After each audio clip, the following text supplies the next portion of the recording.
मेरे प्रिय बच्चे, अब तुम्हारे लिए एक नई यात्रा का प्रारंभ किया जा रहा है।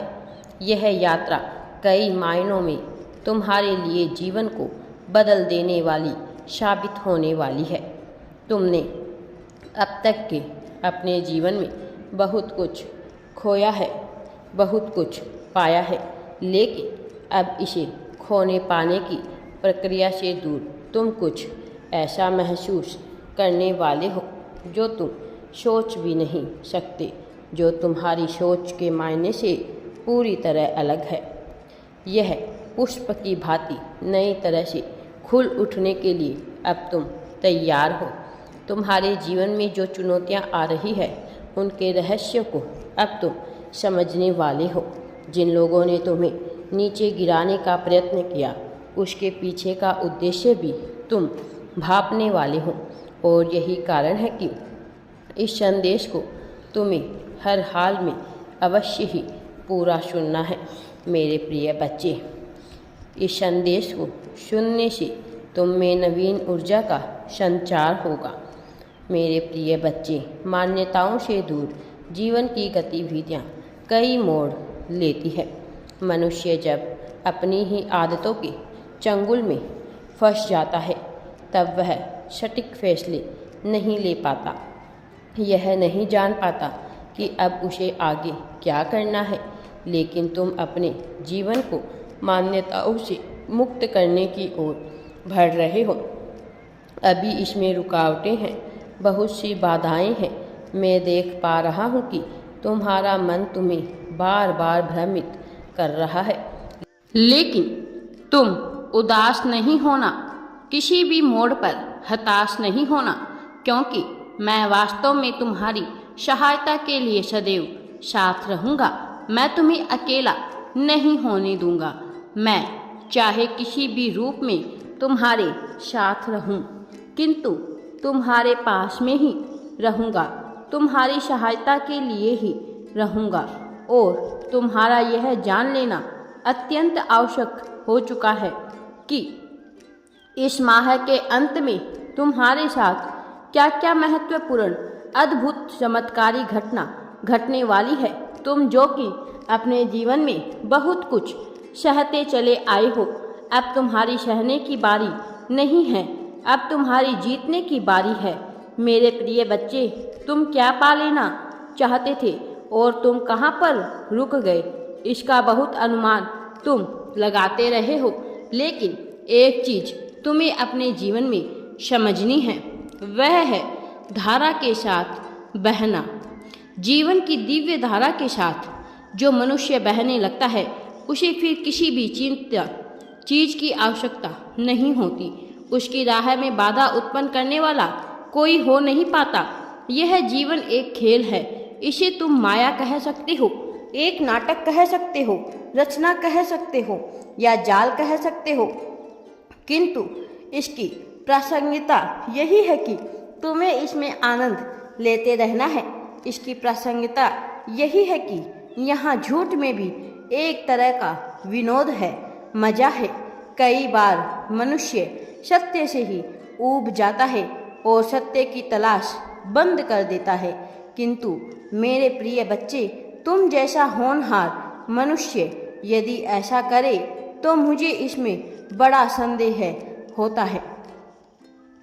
विडंबना भी यही है कि तुम जैसे होनहार मनुष्य के मन में ऐसी भावना जन्मती है, क्योंकि तुम चुनौतियों से कई बार घबरा जाते हो।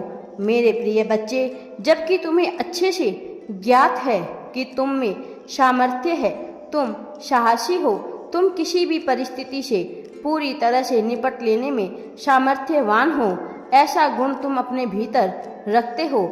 ऐसी चंचलता, ऐसी कोमलता भी तुम में है कि तुम इस जीवन के साथ हर्ष विनोद के क्षणों में रह सकते हो, और ऐसी कठोरता, ऐसी गंभीरता भी तुम में विराजमान है कि बड़े से बड़ा पहाड़ भी तुम्हारे संकल्प के आगे झुक जाए।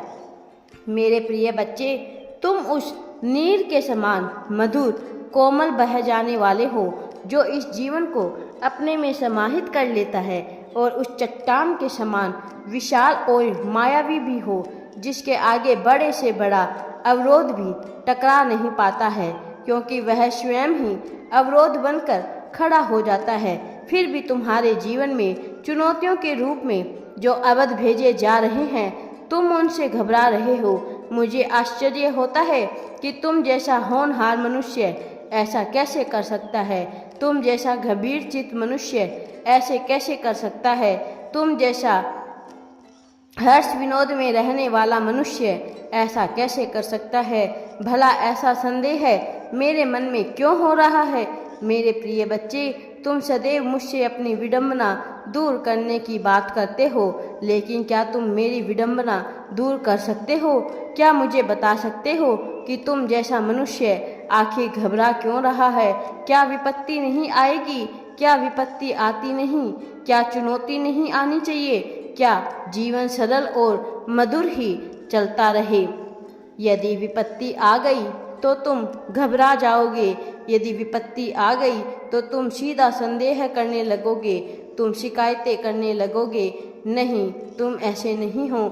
मैंने तुम्हें ऐसा नहीं बनाया था। मैंने तुम्हें गुणवान बनाया था। मैंने तुम्हें होनहार बनाया, होशियार बनाया, बलवान बनाया, बुझबल, कौशल, बुद्धि, इन सब से तुम्हें मैंने लवरेज किया है। इन सब की अधिकता, प्रचंडता तुम में भरी गई। तुम अपने आप को सामान्य समझने की भूल कर रहे हो। भला क्यों? यह नाटक है। यह जीवन एक मायावी नाटक का हिस्सा है।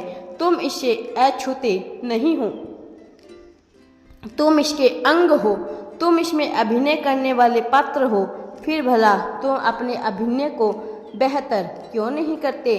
अरे दृष्टा की भांति एक बार अपने जीवन को देखो तो सही। क्यों इसमें पूरी तरह से समाहित होकर स्वयं को नाटक से अलग कर ले रहे हो? क्यों स्वयं को कर्ता मानकर भगवान हो जाने की श्रेणी में आ जाना चाहते हो? मेरे प्रिय बच्चे, जब एक तक तुम ऐसा करोगे दिक्कतें आती रहेगी, क्योंकि तुम चुनौती दे रहे हो स्वयं परमपिता परमात्मा को। मैं नहीं चाहता कि तुम कोई योजना बनाओ। मैं नहीं चाहता तुम किसी भी प्रकार से अपने आप को परमात्मा सिद्ध करो। तुम तो अभिनय के सबसे महत्वपूर्ण अंग हो। सब कुछ तुम्हारे लिए ही तो रचा गया है।